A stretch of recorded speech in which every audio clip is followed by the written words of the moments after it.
Hello, my name is Kolo, and welcome back to another Spice and Wolf episode review.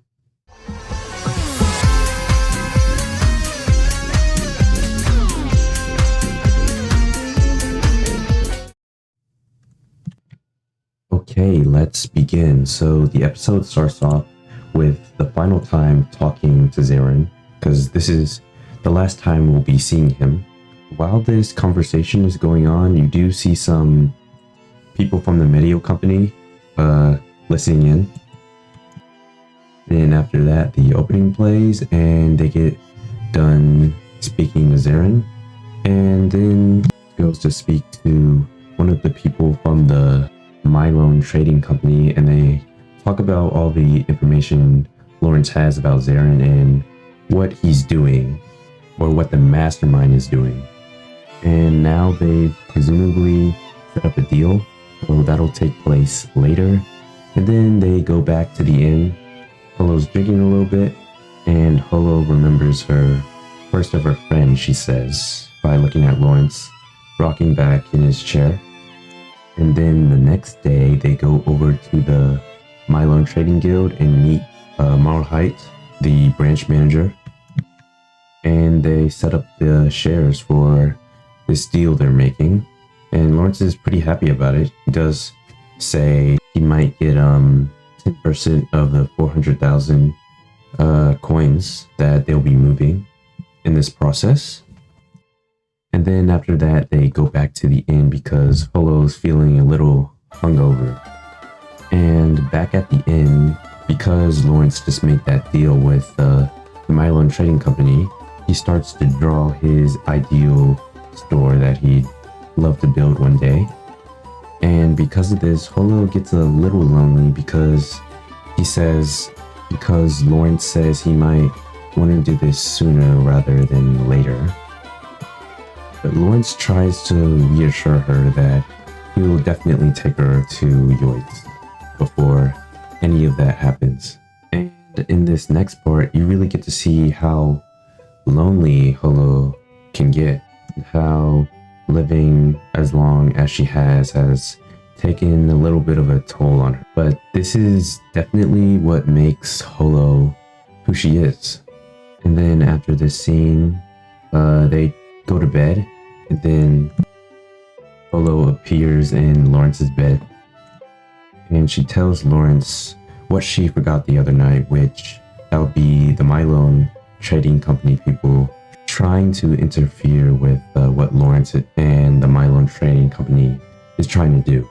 I also really like the voice acting in this moment when she's whispering. I really like that, and I like the way her eyes glow here. But then they go to jump out the window and they start running, and then they end up in this alleyway because they're stuck in between them, the people from Mylone chasing them, and Holo decides to try to get their attention by running out on her own. And Lawrence is really against the idea, but Holo just says Lawrence should just come and save her if she gets caught. And she also says that loneliness is a disease that leads to death, which is very true in many cases. Then after Holo leaves, Lawrence gets to the Mylone Trading Company, and he gets to speak to the branch manager again.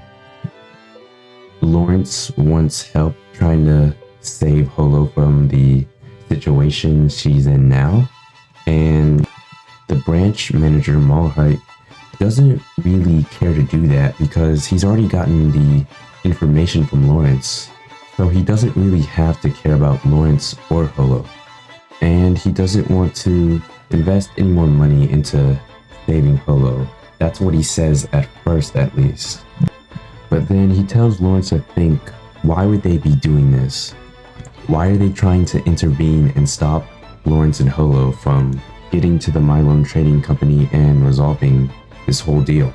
But then the letter comes which says, to the wolf in the forest the wolf lives in, and that confirms what Lawrence might have been thinking about, Holo's true identity of being the wise wolf of York, and then the ending plays. But I think in the original episode, it's just right here. But the scene that comes after this is after credits instead, which is fine. But it shows you that the Medio Trading Company has found out that Holo is Holo. And the episode ends with some person we don't know yet coming down the stairs and greeting Holo. But it seems that Holo knows who this person is. But that is the end of the episode. Now, before I end this, I do want to comment on a few things. That would be the music throughout this part when they're running and the part where Lawrence reassures Holo. I'm really liking the music choices throughout this whole thing. Throughout episodes 1 through 4, they're very good. And the voice acting from Holo specifically. This episode is really when things start to change and get serious. Next episode might actually be even more serious. But I really enjoyed today's episode. And I think I'm going to end today's review here. Tune in next week to see what happens next.